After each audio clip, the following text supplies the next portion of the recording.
Let's talk about this article that you did here. Vancouver Realtor Jay Coupar called Robertson in an interview with the True North a complete failure on all fronts as mayor. When I first saw that he was appointed, I thought it was a joke, said Coupar. He's probably the worst mayor, second only to Kennedy Stewart, a complete abysmal failure on all fronts. Yeah, well, look, I mean, I'm not gonna. I give you the brass tacks, right? I'm not gonna mince words about these guys. I'm sure they're, it's not a personal attack. I'm sure, I'd love to go grab a beer with Gregor Robertson and get his views on things. But I mean, it was a failure. I mean, let's call a spade here. I mean, the drug crisis, the opioid epidemic crisis, homelessness. He said he was going to solve homelessness. I mean, these guys just make big promises. It's part of politics, right? But they're not. It's the same thing now. They're not going to deliver on any of this. I just don't think they can do anything, right? Like I said, it's like, okay, you add a policy, you can kind of stifle demand for the short term, but it always comes back at some point. Or you can stimulate demand with a policy, but then again, you're just making the problem worse in the future, right? You make it better for now, but then it ends up being worse. Very difficult to do anything on the demand side. Temporarily, it'll have an impact, like with the foreign buyers tax and speculation tax. I mean, we've had a barrage of these things over the years from all levels of government. Very tough to stop demand. You need to somehow, like I say, you need to create more supply. The free market's got to get involved. And the problem is it's so expensive. The permitting process and everything you have to go through to get anything built. Like I say, this Expo Lands, I mean, that is absolutely insane. That glass structure, the casino there, that was built as a temporary structure for Expo 86. It was supposed to be torn down and redeveloped. So what's taking so long? Now they've got to take down the viaducts, but they need to get funding for that. I mean, it could be another decade. I've seen renderings. Look how long it took Oak Ridge. I mean, I remember seeing the initial plans for Oak Ridge well over a decade ago. Once they get building, then it goes up like gangbusters, right? But it's the approval processes and the development charges and the amenity contributions and all these things. It's just about impossible. And that's why they've been building. That's why the only thing that penciled for a long time they were building downtown were these super luxe condos starting at $1,800 a square foot all the way up above $3,000 a square foot. You were seeing like the Butterfly, the Kango Kuma, the Burrard Place. That's what now they've got the Curve development. So that's what they were building, but now those aren't really moving. The pre-sale market's pretty soft, and so they've pivoted now towards rental because that's what people can afford, right? But the other thing is these rentals that are coming online, they're going to be market rentals, so they're not going to be cheap. You're looking well over $3,000 to rent some cookie cutter 1-bedroom condo, right? Yep. Well, I think the other thing too is like we talk about, adding more supply all the time, right? But I don't see how, like, you can slow the rate of growth in the housing market. But overall, like over the long term, the prices have to keep going up. Otherwise, builders won't build. Like you can't add a lot of supply in an environment where prices are falling. Well, that's right. And a lot of these doomsday guys too, they need to understand that does put a bit of a floor under prices, because when prices come down and the market won't support the valuations, like on a lot of these super luxe pre-sales, developers don't just blindly go in and start building more product. They pull back, they retrench, and they wait for things to pick up. And eventually they do, then they start building again. So yeah, that limits the kind of the downside that I think you're going to see.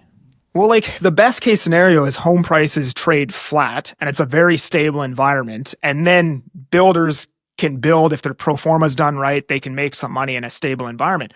The problem is that the cost to build continues to go up. So at a certain point, their pro forma doesn't make sense anymore. And then the price of real estate has to go up so you can continue to bring supply to market, right? So we talk a lot about supply and like this is how we make the market affordable again, but nobody can build in an environment where the prices are going down. Like eventually the prices have to go up so that it's economically viable to continue building, right? So that like this is what I just don't understand about the whole like bring supply to market. Yeah, like sure, we can slow the rate of growth, but like to be able to add that supply, the prices have to go up over the long term. Yeah, and I want to be clear here. I'm not saying that increasing supply will bring home prices down.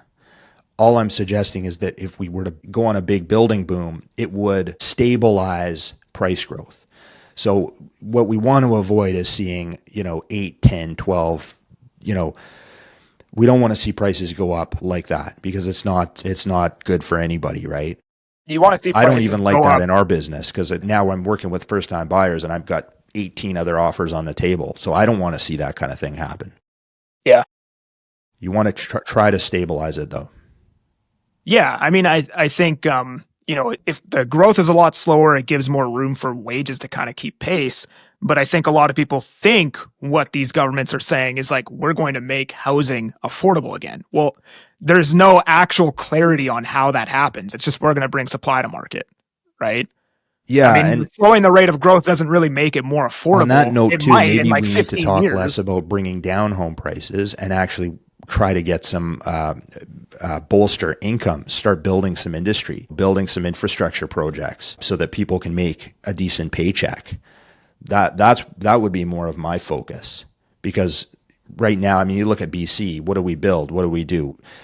We don't have the forestry sector has been decimated, right? Mining, we don't have really any economy other than real estate. We're very dependent on real estate here. And even if you look at the TSX, the performance of the Canadian stock market to the US market. I mean, I wouldn't invest in the Canadian stock market, right? No. We're a resource-based industry, but the problem is we're not getting any resource projects built under these governments, right? So that kind of handcuffs us and holds us back in a way. Agreed. So for the rest of the year, what do you see happening here? Right now, everyone is just, again, buyers are on the sidelines. Sellers, would like to sell, but they're not going to sell for nothing. I mean, they can hang on to these homes. A lot of the times, like we said, they don't have mortgages, so they can wait it out, pull it from the market, maybe try again next spring. I don't see any kind of real distressed selling for the most part. I mean, the only place I see people sometimes getting burned is when they speculate on pre-sale. So they buy a pre-sale, they have no intention of closing on it. They just think that markets only ever go up. I'm going to flip it next year or the year after, and I'm going to make a ton of money. And it doesn't always work that way, right? Generally, though, if you're buying real estate, like whether it's resale or pre-sale, you hold it for 7 to 10 years, you're going to do pretty well. But it's that kind of short-term mentality where I see people getting burned. I think it's very hard to see. I mean, interest rates are coming down, but we are kind of on the cusp of a recession. So we'll see where it goes. I don't like to make predictions because there's just so many variables, but I think things will pick up. I think inventory is going to slowly kind of get absorbed. And I actually had a pretty good year. The last few months of 2024 and the first few of this year, it's actually been my best year ever. So, yeah. Awesome.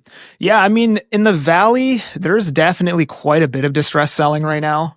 Like, I'm seeing it every day. Like, I have email notifications set up for foreclosures. There's like 3 to 7 hitting my inbox every morning right now. Really? Okay. Yeah, you go on the MLS and, I always check the title to see what's going on. There's judgments for not paying property tax. There's judgments for not paying strata fees and liens and whatever.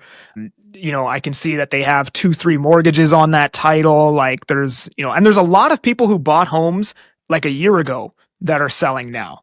Right. Mhm. And I think a lot of that is like divorces. Like there's a lot of shit to argue about right now if you're in a relationship, right? So a lot of that's probably divorces or people that bought and then their income substantially dropped because they're self-employed or whatever. So there's definitely a lot of distressed sales, right? Especially in the assignment market, right? I got people reaching out to me almost every day with assignments who can't complete, who are looking for help, who blah, blah, blah. So the Valley is Yeah. definitely softer than Vancouver right now. There's definitely more pain in the Valley for sure. Yeah. I haven't seen really any distress selling. I haven't seen a lot of foreclosures. I did get somebody, first time buyer, into a foreclosed unit. That was a couple of years ago in the winter, the dead of December. It was a pretty good buy, but yeah, generally not really seeing that. Assignments are a tough sell. Again, it comes down, I think, if I was going to say there's any area that has some distress, it would be, somebody who bought like one of these ultra luxe pre-sales and wants to sell it at $2,200 a square foot. I mean, that buyer doesn't it's even not exist. a strong market for that kind of thing. No. Yeah, so I don't know. I feel like summer will be slow. but I feel like fall will probably pull some demand that should have happened in the spring that never happened. And maybe, fall is a little bit busier than what we've seen. And I mean, I say this every year, and every year fall is a disaster, but I feel like this year fall will probably be a little bit busier than, 24, 23, 22, just because we'll probably pull some demand that should have happened in the spring, but, was never there. But again, I don't know. We'll have to see. I don't know. I'm fairly optimistic, though. I mean, we've come out of, again, fastest interest rate hiking. We've gone through a global pandemic, a global economic shutdown, and we came out pretty well unscathed. Now there's the tariffs. There's always going to be something going on, but I think the worst is probably behind us. So, yeah. Sweet, man. Well, thanks for coming on. If you made it this far, make sure you like and subscribe. Go check out Jay's channel, Jay Coupar. If you want to chat with either one of us, my booking link's down in the description. Otherwise, we'll see you next time.